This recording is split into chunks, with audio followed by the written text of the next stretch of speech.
So let's shift gears. Let's go from, well, a very political Kanye West to politics and look at some political leaders and some things that have happened in the local news or in the recent news. Is the UK Prime Minister Liz Truss has resigned.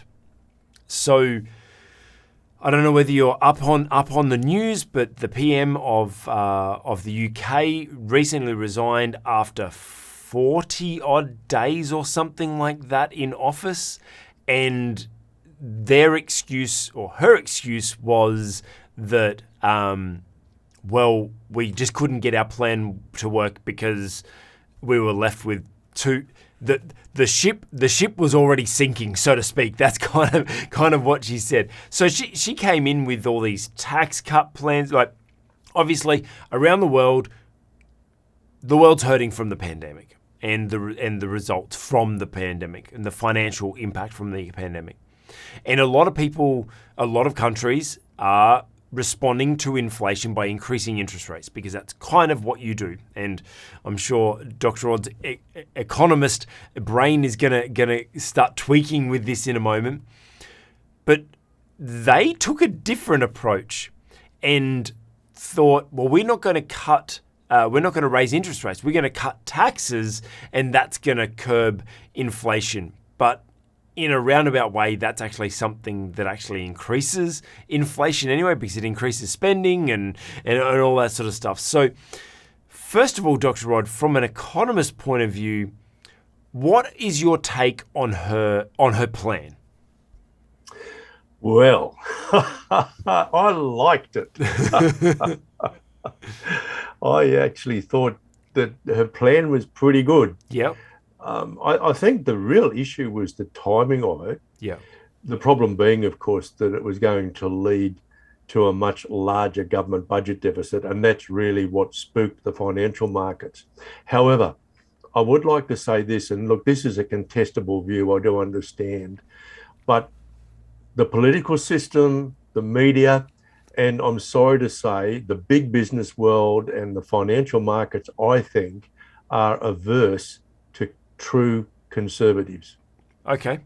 I think it is very, very difficult for true conservatives to do well in the public limelight. Yeah. I think her heart was right. I think it was right to try to do something with the tax system. I think the big issue, however, was that the tax cuts really were not funded.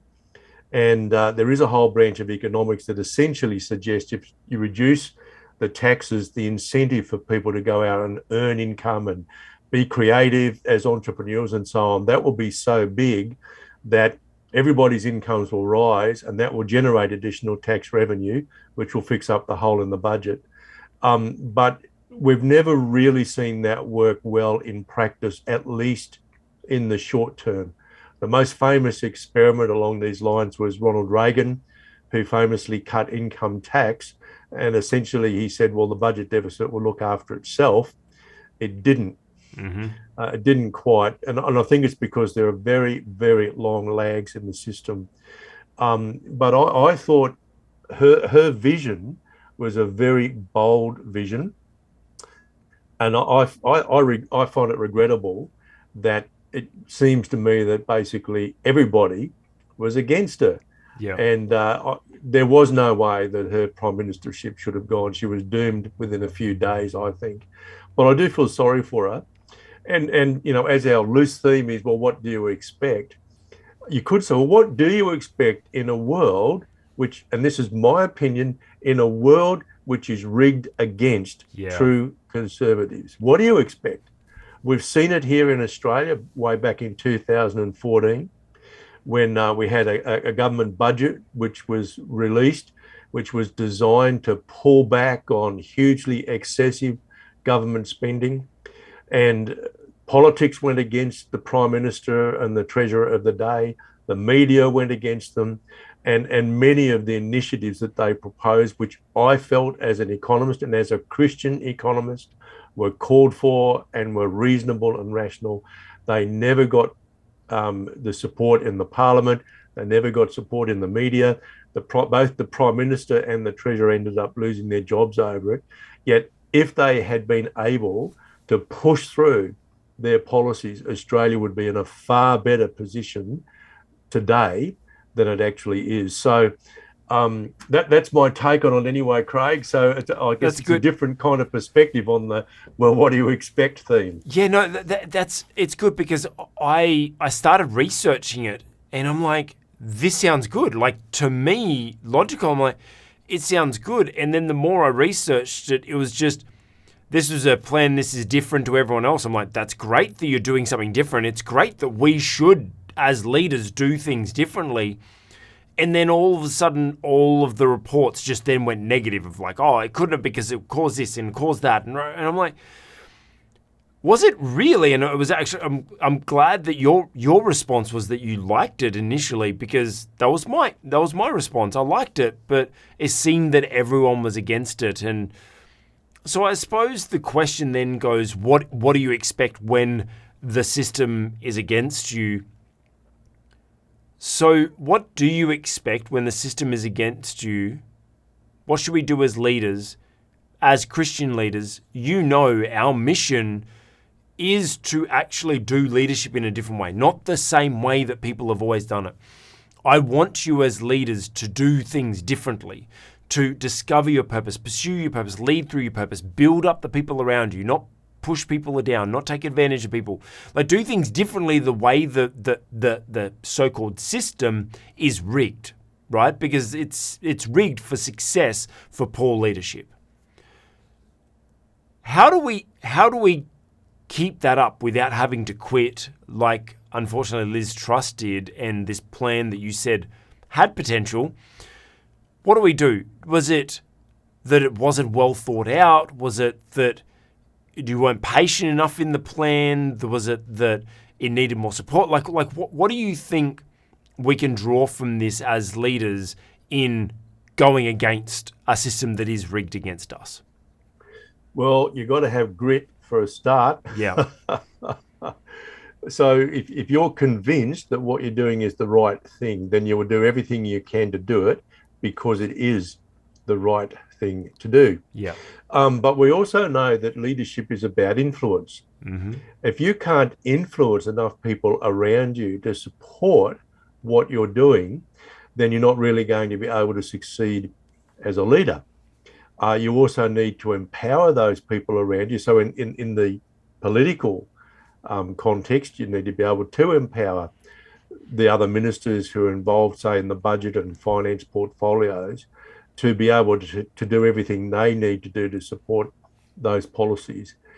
Look, I haven't really followed Liz Truss's career or anything like that, but I think one of the dangers for leaders, say in a political context, is to lead like an army general fighting a war. It's not the same environment. So you're not like, say an old time general on your horse, in front of the troops saying, "Come, follow me, we're going to win this battle." That might be something you would do in the party room, but I think leadership in a political context where you're really trying to bring into reality a vision that you've already presented to everybody, right? Nothing she did was a surprise.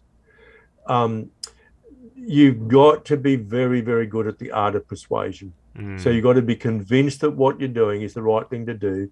That's where you get your grit from. You've got to have that conviction. That's good. But you've got to work very, very hard at building a coalition around you. In other words, this is where influence matters a lot.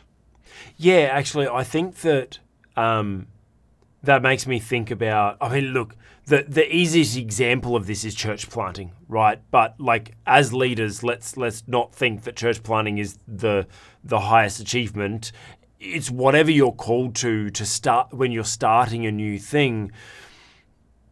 The most important thing is your core group of leaders that you're attracting around you first. It's not about going and doing a big service and try to attract 100 people to a service.